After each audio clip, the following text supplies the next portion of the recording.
Live. We're live. Hello. You wouldn't believe what was happening before we went live. Now everybody shut up. It was crazy. There were mustaches, and there still are. Strange speak. Oh no, yeah. It just happens sometimes. It just shows up. It just does this. It's a known issue. Known bug. Known mustache. It's a feature, in fact. All right, we've got a jam-packed show. I'm excited about this. You guys ready? Super excited. Let's record it so we can put it out later too. Oh, that's even better. And maybe audio listener. Well, audio listener. This is wrong. I'll say it for the show. Here we go. Who's typing? Oh, that's Sebastian. Is that going to be an issue? I can hear it. Yes. It's a Model M. Is it really a Model M? Because it definitely sounds like it. Hang on a second. Lunch break. Is there any way that you could switch to your laptop keyboard instead of the clicky? Yeah, sure. Sorry, Sebastian. So sorry. I meant to ask in pre-show immediately. I didn't notice it till we got quiet. We were too great. loud. Yeah. Well, then let's just stay loud.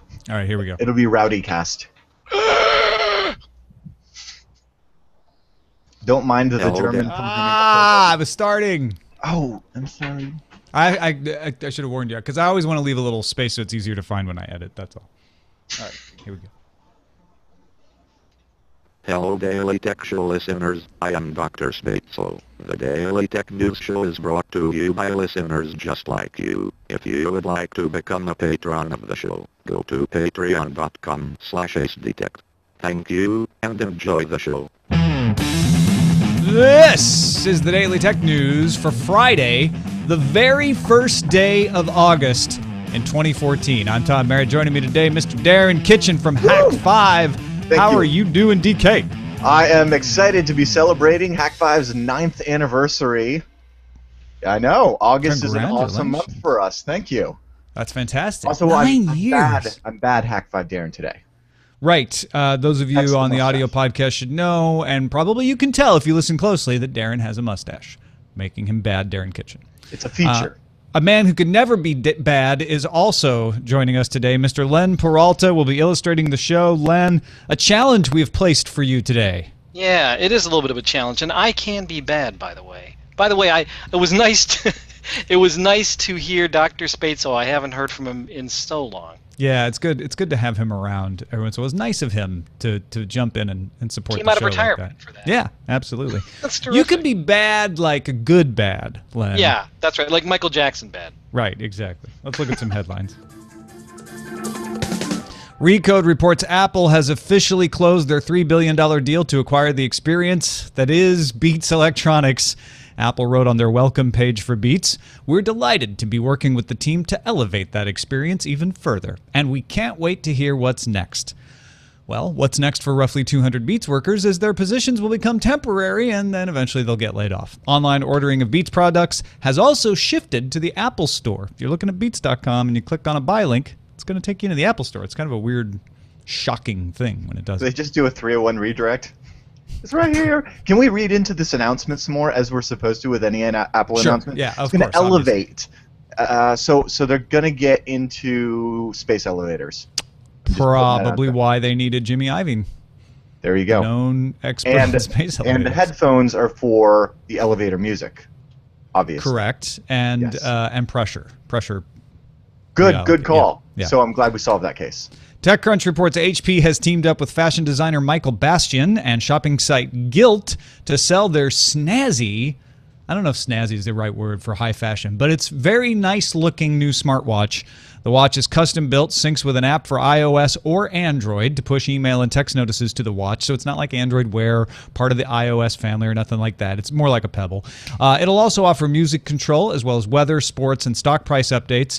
But it's really all about the looks. It has a 44mm circular face with straps available in brown leather, green nylon, or black rubber, which I'm assuming probably have fancier names somewhere. Price hasn't been set yet, but it will be able to ship this autumn. See, this is really exciting because tech went from, this geeky thing when we all had our Palm Pilots and our Trio phones to the iPhone, the ubiquity of like, oh, everybody has that. And then, the snazziest, quote unquote, you get is maybe like a rhinestone iPhone case. And now to see it become like high fashion is so cool. That's just another example of the integration within society. I want to agree with you, but then the snarky part of me wants to go, and when I think high fashion, I think HP. Okay, you got me there. But the watch really does look good, like Yeah, in it the few pictures that they put out. I don't want to slam it that much. I'm just thinking beige box. I got a pavilion in the closet over there. You know what? Now that I think about it, maybe this will push further the manufacturers to kind of step up their game. It's like, why does that power edge on your rack have to look so ominous and boring, right? Exactly. The HP is moving forward here. We need to give them credit for that. Reuters reports hundreds of Chinese employees of Microsoft's recently acquired Nokia handset business protested against layoffs at a Beijing research center and factory. The factory currently employs about 2,400 people, and Microsoft's laying off more than 12,000 people in the Nokia division. Microsoft intends to reduce that workforce at the site, but they aren't going to close it entirely. If you have more than 3,000 readers on your blog and you operate in Russia, you'll need to register with telecommunications regulator Roskomnadzor under a new law. GigaOM passes along that Izvestia reports Roskomnadzor has sent its first batch of notices to bloggers who must also disclose, under these registration rules, their true identity, because they're all superheroes. They need to avoid hate speech, avoid extremist calls, avoid obscene language, and they also must verify any information before publishing it, killing 75% of blog content.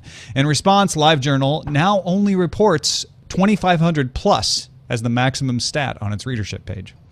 Tom, I don't want to get too deep, but as somebody who's grown up on a connected world, I sometimes look at stuff like this and I'm like, you know what? Okay, fair enough, because I agree with, any site can define their own terms of service. And so if some insane social network wants to be crazy pants, that's fine, let them. You don't have to sign up. You don't have to agree to their terms and conditions. And so sometimes I see weird stuff that nation states do, and I'm like, okay, well, it's their ball game. They get to define the rules.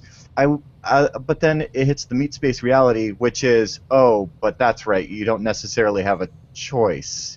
You can leave if someone will take you, and so it's not as easy as just switching social networks. And so, kind of in a way, like real world bummer.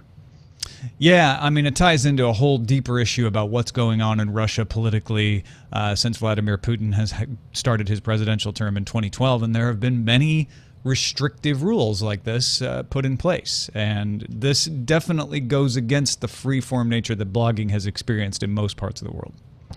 According to Engadget, eBay published their diversity report showing 42% of its employees are women.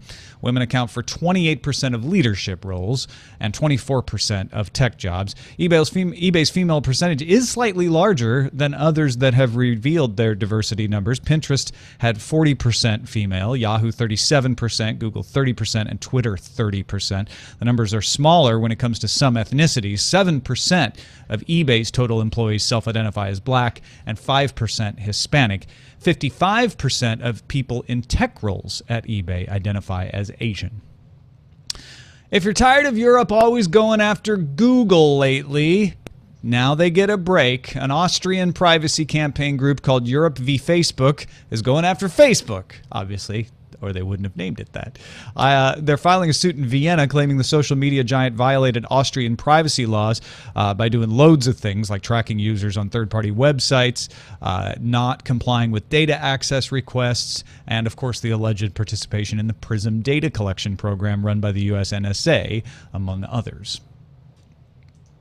Android has been cleaning up in the market share by shipping, we've heard, but what about actual usage? Net Applications makes an attempt to track that sort of stat, who's actually using operating systems out there. For the first time, their stats show Android has topped iOS, grabbing 44.62% of worldwide usage, as compared to iOS's 44.19%. Windows Phone took a nice jump itself to 2.49% of usage. Oh, poor Symbian. Symbian's still on there in usage, as is Java ME. Well, they get a shout-out. And BlackBerry's not. They don't have enough usage right now. Ouch. Yeah. Hey, Rim, just get some monkeys to start jamming on some keyboards. Yeah, seriously. Or chiclet keyboards, that would be. Time for some news from you. These are things submitted at our subreddit with more than 3,000 people in there. You might want to pop in and just see what they're into. There's a whole other world of stories in there. It's good stuff, and we look at it to decide what we're going to have in the main headlines, as well as populating this part of the show right here. Dan Linder submitted the Wired UK story that British scientist Roger Scheuer's M drive may have got some validation from NASA. The controversial drive allegedly converts electric power into thrust without the need for propellant by bouncing microwaves around in a closed container. Now, critics have said for a long time that would violate the conservation of momentum. It can't really work that way. Last year, a Chinese team apparently replicated the results but didn't get much fanfare. Now, U.S. scientist Guido Feta has built his own version of a microwave thruster, which NASA agreed to test at the Johnson Space Center. Test results were presented on July 30th at the 50th Joint Propulsion Conference in Cleveland, Ohio, which is lovely, I hear. The drive produced 30 to 50 micronewtons of thrust. Now, that's not a lot, but that's a positive amount. We've got 3 reports now, Darren. Is this the microwave drive where it's beamed from Earth to the space? No, this is a different thing. Yeah. Oh, okay. Yeah, I just wonder how this stacks up to the kind of efficiency of, say, a solar sail. I don't know. I love the kind of stuff where it's like, it's so minute, but in mass. And then it makes me just think of, like, spaceships of the future being like Earth sizes. And when they're trying to explain why it might have worked, NASA did a good job of trying to eliminate, false positives. And they're like, well, maybe it's just using quantum matter that pops in and out of existence to push off of. But if it really can't explain it, but it works. If it really does work, you can go to Mars in a few weeks because you don't have to carry all the fuel. Yeah, fuel is the heaviest thing in any stage to orbit. Yeah. Yeah. No, it's crazy.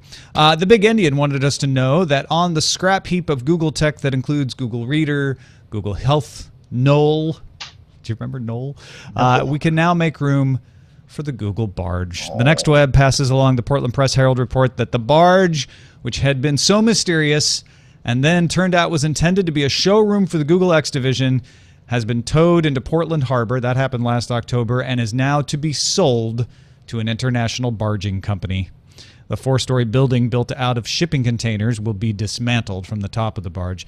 However, a similar mystery barge is docked in Stockton, California still, and that one hasn't been touched. So there's hope yet for Google barge lovers everywhere. I mean, how do we know that they don't have like a secret submarine under the bay? We don't. We don't. We have no evidence that they don't have a secret submarine under the bay. And I just now reached out to Google, and they did not comment. You just did. So I heard you do it. Just that as you were saying that you reached out, you were reaching out, and they didn't respond. So there you go. That's a look at the headlines. That's how journalism is done, Russia. Right there. You pull up google.com and you reach out, and if nothing happens, then you can just say they didn't comment. Yeah. Hey, folks, I like tech history. In fact, I premiered my chronology of tech history at the Hack 5 studios. Darren was nice enough to let me do that a few years back. And we've been putting out monthly Kindle singles that are only 99 cents. Scott Johnson illustrates them. I write the little factoids that go with each day, and you get a little bit about what happened each day of the month. You get some cool Scott Johnson illustrations. Check them out, 99 cents at tommerrittbooks.com, or just search Amazon for Tech History and the name of a month. We just put out the August one a few days ago, so you can get the full August experience if you get it today. Check it out, tommerrittbooks.com. All right, we talked yesterday with Patrick Beja about BadUSB and going on what we knew of what the presentation was going to be. We discussed, what our fears really should be. I did forget to point out that the research that was done by Nolan Lell was done only on one particular manufacturer of a USB controller from Phison Electronics Corp. So I got a few people point that out. And Jim wrote in, who thinks this is more hype than it needs to be. He's like, I think it's way overblown. Any type of attack using this method is going to be specific to a particular controller, as I just mentioned. Just like the PC BIOS, every controller, make, and model has different device specifications. There's no universal version of these firmwares. In reality, trying to use a one-for-all would be like trying to load a Dell BIOS on an HP machine. Also, a lot of these firmwares are either on read-only memory embedded in the chipset, or the programming pins of the writable ones are not connected to anything. This would prevent any type of infection as well. In the end, this isn't going to cause the runaway epidemic that some are worried about. What is more likely going to happen is that it will be used, if not already being used, as a vector for industrial government espionage. It definitely adds a new twist to the finding a USB stick in the parking lot penetration method. Darren, I know you've been brushing up on this today, and you have experience making a device that, the rubber ducky, that uses USB to execute stuff. In fact, even before the USB rubber ducky, we did another kind of, I don't know, abuse of the USB stack, which was called the USB switchblade. And from all but has been confirmed to me, that may have been what was used to transfer data in an offline attack, or quote unquote through an air gap, use for Stuxnet. So that kind of seconds what Jim was saying here about it being used for government and industrial espionage. It's a great attack vector when you have to deal with offline machines. So we talked a lot yesterday about the fact that these controllers, because they can reprogram, right? If you have a USB device that's infected, you plug it into your machine, it can transport itself to your computer, and then it can infect other USB devices. And Jim here points out, well, only the other ones that have the same controller firmware and have the right pins. My response to this originally yesterday was like, yeah, okay, but you've got enough bad guys out there that they can make enough variants of this that it could still pose a problem. How much of a threat could this really be? Is it as difficult as Jim is implying it is? Well, you know, we definitely haven't seen something of this caliber in the past. As far as what's being the claim that's being made here implies that, you know, any thumb drive could just be turned into a malicious device. What you need to think about is that this thumb drive, just like your keyboard and your webcam and all of these other devices, these peripherals that plug into your computer using this ubiquitous interface that we know and love as USB, each of them in of themselves are computers, and they speak to your USB microcontroller, your controller on your computer, which in of itself is another, you know, there's microcontrollers, there's microcomputers, and so it's just, you know, computers speaking to computers. And so if you can modify, just like you would modify your home PC, you could potentially modify these. And we're seeing this trend in the hacking world as, you know, hackers get more into actually dealing with these microcontrollers with things like Arduinos and Raspberry Pis. Difficult to pull off? Absolutely. But the reward, if you're successful, can be huge.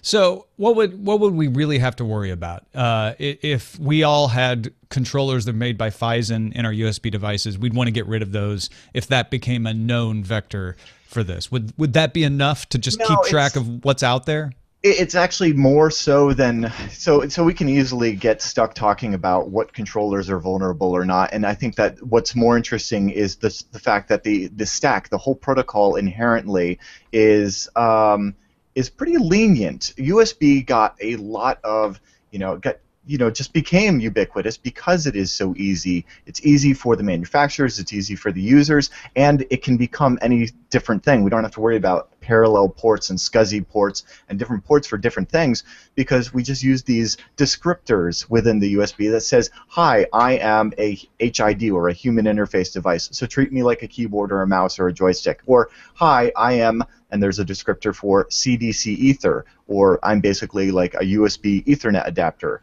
I'm a mass storage device, and things of that nature. And so what's the flaw here isn't, oh, these chips, we can reprogram them. That's the cool novelty thing. The thing that you can take a USB thumb drive potentially and rewrite its firmware, maybe, and cause it to not show up as just a USB thumb drive, but also as, say, a keyboard or an Ethernet device. What's the flaw is the fact that the operating systems, in all of the cases these days, don't ask any questions about the devices that are being plugged in. They inherently trust them because they're being plugged in by the human, and of course the computer has to trust the human. And so for ease of use, and that's the reason why these have become ubiquitous, is because they are so easy to use. The operating system will just say, oh, you're a keyboard, cool, I trust you. If you start typing to me, I'm going to believe that you're a human. Oh, you're an Ethernet device, cool, well, I'm just going to set you up as an Ethernet device and let you change system settings because, let's not inconvenience the user to pair those things. And so unlike other technologies like like Bluetooth, for example. This is a poor example because normally, again, like the pairing in that case is so piss poor, like 0000 or 1111, again because of convenience. But there's not even that kind of pairing. You stick a keyboard into a computer, it's just going to accept it. And so now what we're seeing with BadUSB is the idea that any thumb drive could be reprogrammed to, say, look like a keyboard or an Ethernet device. So it's really the implementation of the spec. There is no authenticity. There's no authentication whatsoever in the way that the USB protocol is right now. So that is what we talked about yesterday, is that it would take code signing on the part of all the manufacturers to really lock this down. And that makes USB less convenient. It's something that would take a long time to really implement and spread out in the USB universe. How necessary do you think that is relevant to how big of a threat this might end up being? I mean, it's all about mitigating risk at the end of the day. And so while, we could imagine a world where, say, USB 4.0 requires signatures, well, then that's just like another barrier for the hackers to kind of come up with some way to bypass that stuff. And it also adds a inconceivable inconvenience for systems administrators and anybody doing large deployments of systems, and suddenly secretary spills coffee on the keyboard, you got to replace one, and oh, hang on, we have to securely pair your keyboard with your computer. It's something of that nature. It's just it's a totally different mindset than we've typically had with the trust of what's physically on our desk. We have this kind of like trust model when it comes to, say, SSL connections and SSH connections over the internet, right? But for some reason, when it comes to the physical world of what's on our desk, we don't think of it that way. Just like PS2, if you're old enough to remember PS2 and AT plugs on keyboards, there was no descriptors. It was you send the electrical signals through that port and it types those things. Not to mention the fact that said theoretical proposed signature-based thing with a future spec would create even more inconvenience if the operating system doesn't have backwards compatibility. There are a ton of USB 2.0, 3.0, even 1.1 devices out there that, what are you going to say? Like, we don't support those? So it's kind of like a trusted computing problem, and I could see it becoming basically an opportunity. This right here is really an opportunity for security vendors to start selling USB firewalls. USB and that's software condoms. Basically, and that is a difficult thing because within the protocol there's no security baked into the protocol. You've got your USB descriptor, which is basically where the device says, "Hi, I'm a keyboard. Hi, I'm a joystick. Hi, I'm." And it can say whatever it wants. wants. And it can say whatever it wants. And it can say one thing. It could say, "Hi, I'm mass storage," and then okay, it slips through the firewall because we let mass storage go through, and then moments later it becomes something else. Yeah. And then you have the vendor ID and product ID, which are kind of like similar to a MAC address that you would find on a network card. It's just a number that says, I'm this vendor, I'm Logitech, I'm Microsoft, and I'm this product ID, I'm this ergonomic keyboard. So it's ridiculously easy to spoof those. So yeah, I feel like a lot of people are gonna come up with some innovation in this field to make some money against this whether it becomes protecting against this, whether it becomes an actual like huge threat is yet to be seen. Right. So would you tell people don't worry about it yet, but maybe get ready to, or just practice normal trust of what you plug into your computer? Mm-hmm. Well, I mean, at the end of the day, I'm waiting to see what comes of this, because if from the research we've seen, we're ultimately talking about being able to do what we've been doing for years now by, with custom hardware to do human interface device attacks, or, Ethernet, CDC Ether or RNDIS, which are basically creating USB network interfaces to push settings to operating systems. If that's all we're talking about, then these things have already existed, and the new thing here is the concept of being able to reprogram flash drives. And as we know, the microcontrollers in flash drives are super inexpensive, and they're inexpensive because these ASICs are highly optimized to do just one thing, and they're not really made to be extended to do other things. They're made to be as cheap as possible. So I surmise that what we're going to see is a attack on a few different devices that have that uncommon ability to be reprogrammed. I don't think this is, I don't think we're going to see like the theoretical attack, which would be a propagating worm against all USB devices, webcams and thumb drives and anything else like that. We don't need a USB exchange program for people to bring in their dirty USB devices. No, I don't think so, because it's just the economics of it just aren't there. There's no incentive for a Logitech making a webcam to allow the firmware of the controller on it to be upgraded over software, or at least that's what I assume. So I guess we'll find out at Black Hat. And the fact that it's a Black Hat talk and not a DEF CON talk says a few things. So we'll see if we actually get some code releases and stuff like that. I hope we do, because we could definitely see some innovation in this space. I mean, we came up with the USB rubber ducky that does this years ago using custom-built hardware. So I'd love to see this kind of stuff be brought to basically the commodity thumb drive that people already have in their closet. For good uses. For installing printer. Well, when I originally developed the USB rubber ducky, which does this sort of keyboard emulation attack, the reason I did was for systems administration. So I'd get a lot of calls, and people were like, "Oh, I'm not connected to the network printer," or "I can't get to the share drive," and I'd just be like, "Go to the supply closet and grab the thing, plug in the rubber ducky, and then call me back if you still don't have access to the printer." No, it's great. So, speaking of Black Hat, it's on the calendar, August 2nd through August 7th, Black Hat USA conference in Las Vegas. Fewer shiny shoes this year, but you'll be there, right, Darren? Oh, absolutely. I'll be there welcoming the shiny shoes. The shiny shoes that do dare show up. And there always will be some. Also, the Y Combinator Hackathon happening in Mountain View through August 3rd. And Monday, August 4th is the extra special extended end of support for Windows XP. Unless you're running ATMS off it, or ATMs off it, or paying Windows money, or something like that. But you should really just switch to something else. Tomorrow is Minna Spiegel-Reese's birthday.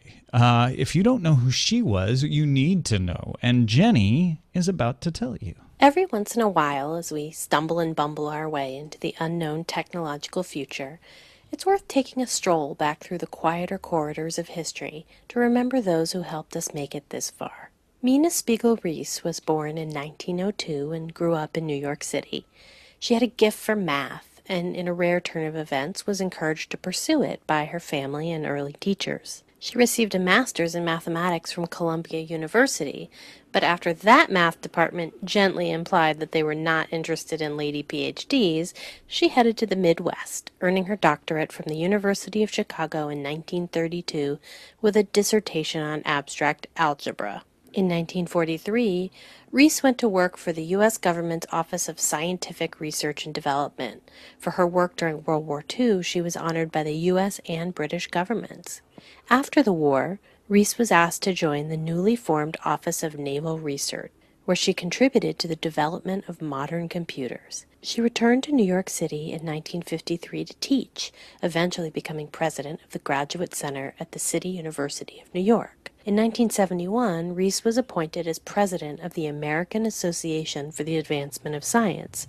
Because she was a woman and the first woman appointed as president, this caused what was known back then as a considerable brouhaha. Since then, there have been 14 more women appointed as president of the AAAS, each time, one imagines, with a little less brouhaha. Minna Reese died in 1997. Tomorrow would have been her birthday. To quote the American Mathematical Society, the whole post-war development of mathematical research in the United States owes an immeasurable debt to the pioneer work of the Office of Naval Research and to the alert, vigorous, and far-sighted policy conducted by Miss Reese. Now, that's pretty cool, but what impresses me the most about Minna Reese is the impact she had on generations of students in New York City, the ones who really loved math, and even the ones who really didn't at all. Because one of those New York City students really loved computers, all the way back to her first glimpse of that logo turtle in second grade. And she began to wonder, what else can this thing do? Thanks to Minna Spiegel-Reese, the answer today is just about anything. She was one of the people. She was in charge of the Office of Naval Research when the Harvard Mark I was put into operation. It's pretty crazy stuff. So yeah, I just feel like we need to know a little more about Mina Spiegel-Reese. Thanks to our producer Jenny Josephson for putting that together. That was great. Our pick of the day comes from Joe Ellen, who writes, "I wanted to send in a pick of the day. You just did, Joe Ellen. But it may be more of a discussion topic." I see. Since it seems a bit controversial at the moment. The pick would be keysduplicated.com, a service that lets you make copies of your keys by taking pictures with your phone. I've used it several times now to get copies of keys, as well as sending copies to Airbnb guests who would be staying at my place. It's worked great thus far and has saved me many trips to the hardware store. The service, however, has gotten some mixed press recently. Most of it seems like your nightly news scaremongering, but it'd be interesting to hear your opinion. At the very least, I think it's something your audience should know about. Have you run into keysduplicated.com before, Darren? I haven't used it, but I love this idea. It's well known in the hacker world. We love when photographs of keys come out. There was one famous example where Diebold or Diebold, however you pronounce them, was showing off their new electronic voting machine and how secure it was, and the marketing department shows how cool the keys are to get into the system, and they use the actual keys. So yeah, and I think what it brings up is, and it kind of harkens back to what we were talking about with USB, there's no security built in. There wasn't any sort of other factor of authentication or any way to check authenticity. Your keys are just like your credit card. They're just some numbers, and as long as you have those, you can make the purchases. As long as you have little bumps, you can get into the thing. But the other thing that you should remember to not freak out is that they were only there to keep honest people out anyway. Yeah. I mean, I heard about this through Brian Brushwood, Scam School, all of that sort of thing. And yes, the thing is, if you make keysduplicated.com against the law, that means only the bad guys are going to be able to duplicate your key from a picture. The only problem with Keys Duplicated is if you don't trust that that business is going to handle the picture of your key in some wrong way. And that's no different than, as you say, handing a credit card to a waiter or waitress at a restaurant, which I know in Europe you guys don't do that, but we're crazy over here in the US. We still take those sorts of risks. So I don't think there's a problem particularly with this service. It's a personal choice of whether you trust the service to send a picture of your key into it, but it certainly is convenient. No, what this illustrates is it's just like any other thing where don't regulate or don't make stupid rules about bad security. Do what hackers do best, which is, hey, we've illustrated that this is bad, so let's fix it. Let's come out with something new. And in this case, we just so happen to be talking about a technology that has been used for thousands of years. Yeah, absolutely. Send your picks to feedback@dailytechnewsshow.com, and you can find my picks at dailytechnewsshow.com/picks. Our final thing is a message of the day. Patrick Beja and I were unfamiliar with the term Seinfeld productivity method yesterday during the show. After the show, Jenny Josephson, our producer, explained it to us. But if you didn't catch that, here's the answer from listener Justin.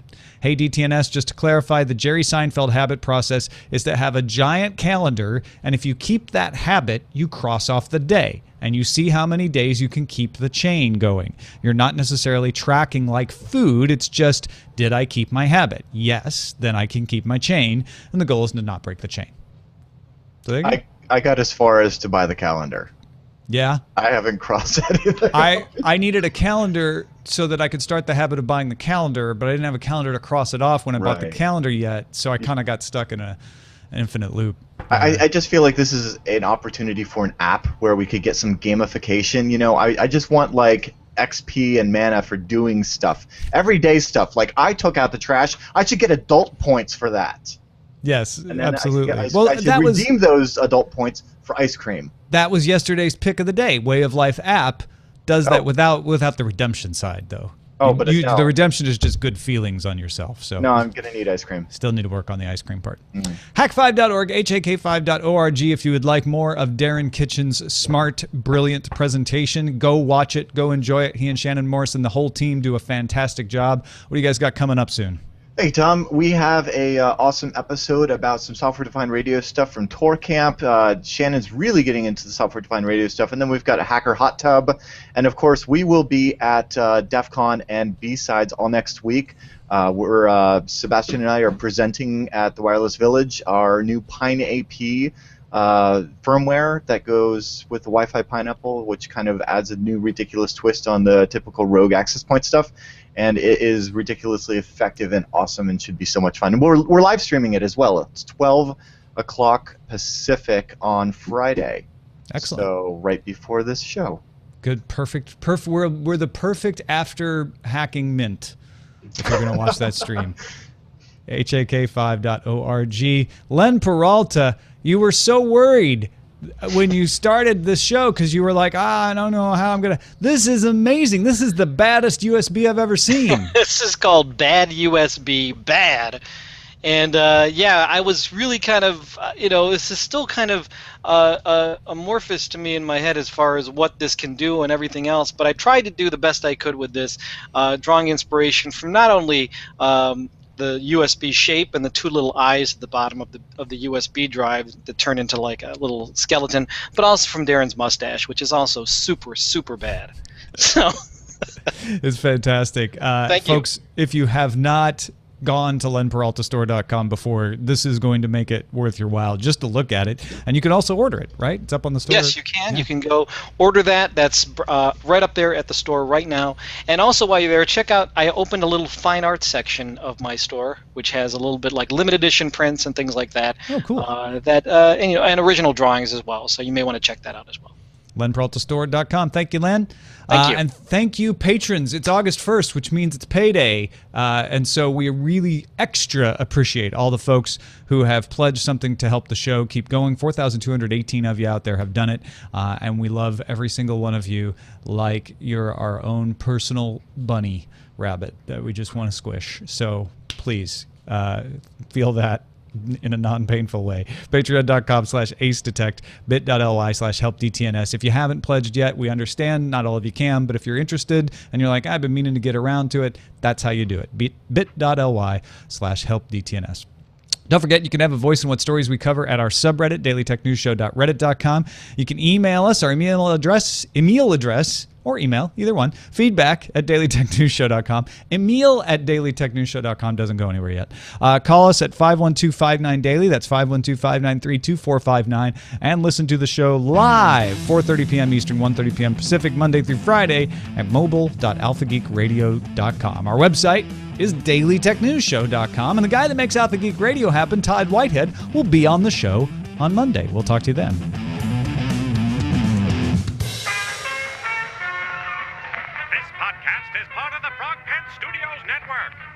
Information about this and other shows, visit frogpants.com. Audio program so good, it's like you're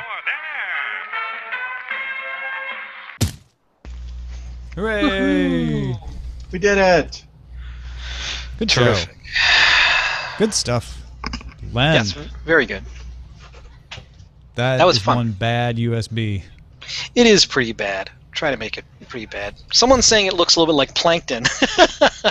Plankton? I know. From, I think you've SpongeBob. actually kind of nailed it because essentially it's a thumb drive that could end up as a keyboard. So he's got his hands out like he's gonna type. Oh, I didn't even think of that. That's great.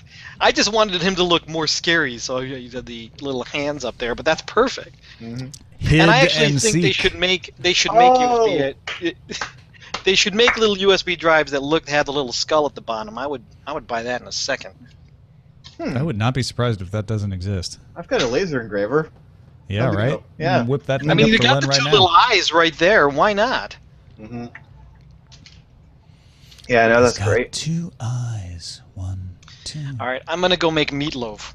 Oh, it's meatloaf, not spaghetti Meatloaf today. night. Oh, No, I was I'm hoping trying we'd get something a some little bit spaghetti. different. It was getting a little bit played out with the. You know, when you're in LA, we should exchange meatloaf recipes because I got a pretty good one. Oh, really? Yeah. Oh, yes, definitely. This is my first time to make it, so we'll see how this comes out. I got mine from Epicurious. It's an unformed meatloaf. You don't put it in a pan. Okay. Which Okay. makes Yeah, it this look is. a little weird. That's what this is. They want me to put it on a broiler pan. So, Yeah.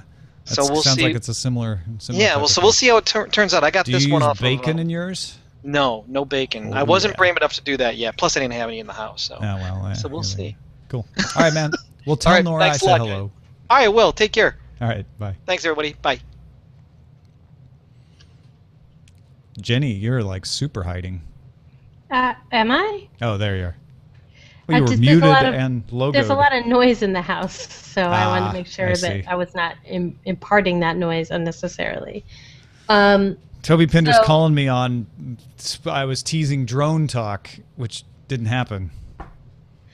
Oh yeah, quick, Darren, say drone. Drones are droning. They're drones. Drones launched from drones with drone-sided drones. There you Ooh, go. actually, hang on. I got a new fun thing for my drone. I'll show you.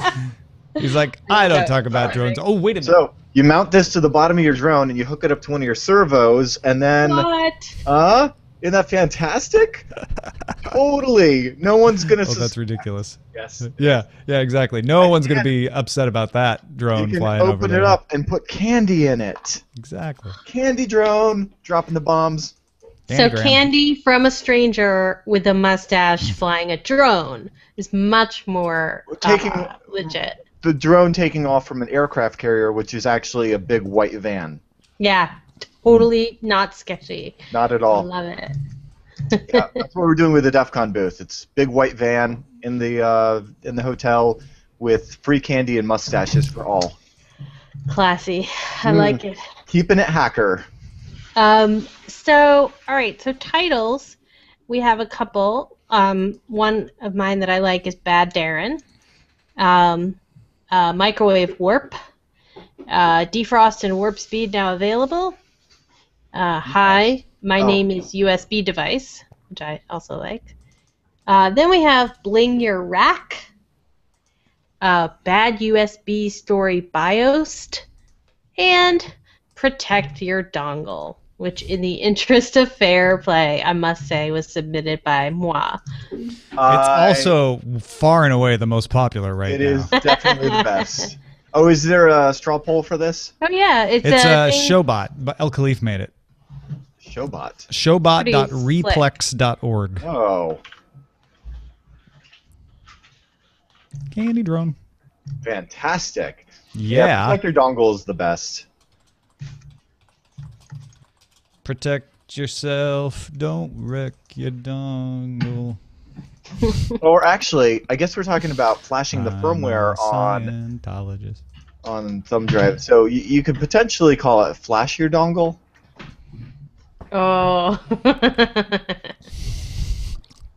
Just But saying. do you want to? Do you? I think protect your dongle is a more positive message. Mm-hmm. We actually have contraceptives for that. Do I have one? Bad USB Story BIOS Oh yes. is pretty funny. See? It's actually supposed to be based, but I think biased is funnier. Biased is supposed to be. Like the BIOS. BIOS. But it's supposed to be biased. Remember, it was bad BIOS. Now it's bad USB. Yeah. I'm registering bad Wi-Fi right now. You just need to make a sub brand that's bad Wi-Fi. It's a novelty brand. It's basically a pineapple with a mustache on it. Right. There you go. That's your branding right there. Done and done.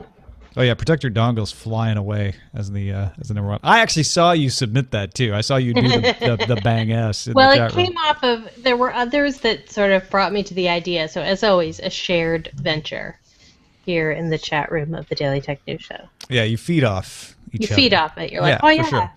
It's like a writer's room. Yeah. Except, mostly for free. Yep. So it's like a writer's room. Yeah. You're not getting paid shit. Well, I have to say, there are some writers' rooms where that is not true at Of all. course, obviously. But you gotta have. Speaking of, You see that the thing. Defrost and warp speed. I did that. I do like that.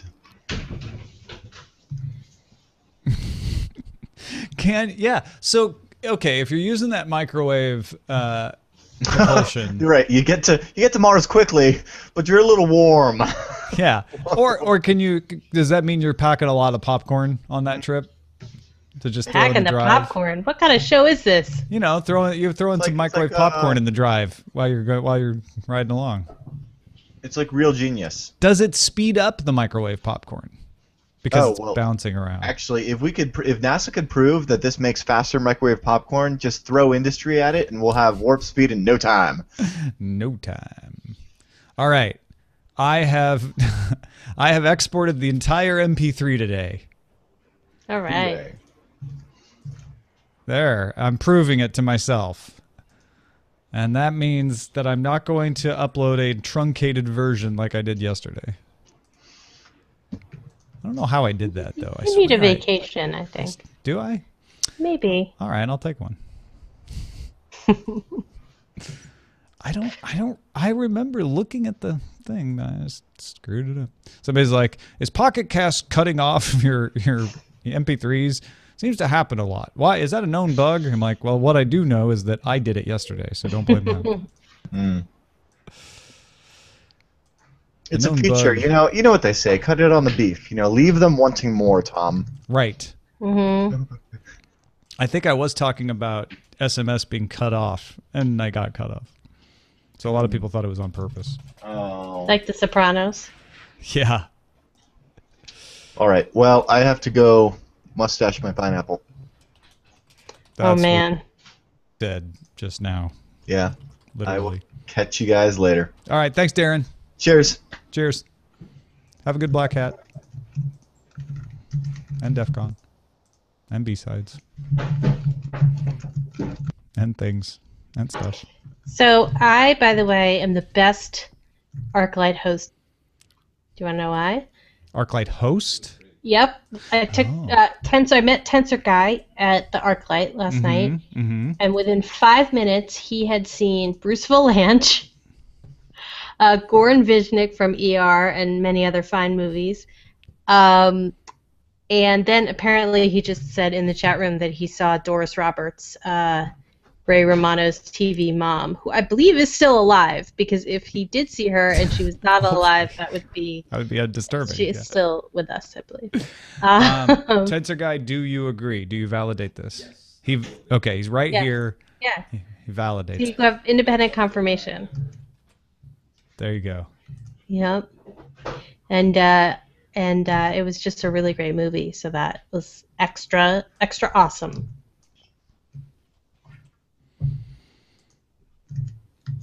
Oh, what am I doing? What am I doing, Jenny? Vacation. What am I doing? Vacation. Vacation's all I ever wanted. Have to get away. That song. DCMA. Okay. DCMA. I am almost out of the thing. Oh, dog. No. No, dog. No. Hello, dog. All right, I'm out of the post. Although I should check the post to make sure I didn't screw it up. Yesterday I checked it, but I checked it in a cursory fashion, and I had cut off farther down than I checked. That's what failed on. That is problematic. Oh, Jax. Dude. We got like 2 more minutes to be quiet. Nope. What's happening, Jax? Apparently there's some excitement outside. I think it's time. It's time for us to all go to Friday. Nobody there. Be quiet. All right. Tom, are you still there or are you gone? I'm here. Okay. You're I'm just listening to the end of the show. Ah, okay. So you're listening to sounds of Jenny's house. Alpha Geek Radio hears that. Vacation.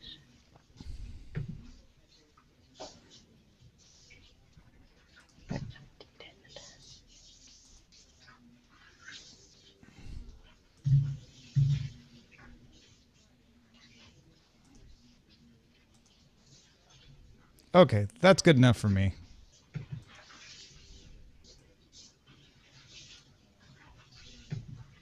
All right. Done. I am done. Do not hear you anymore, though. Do not see you anymore. Really? Oh, now you're back. Hello. That's weird.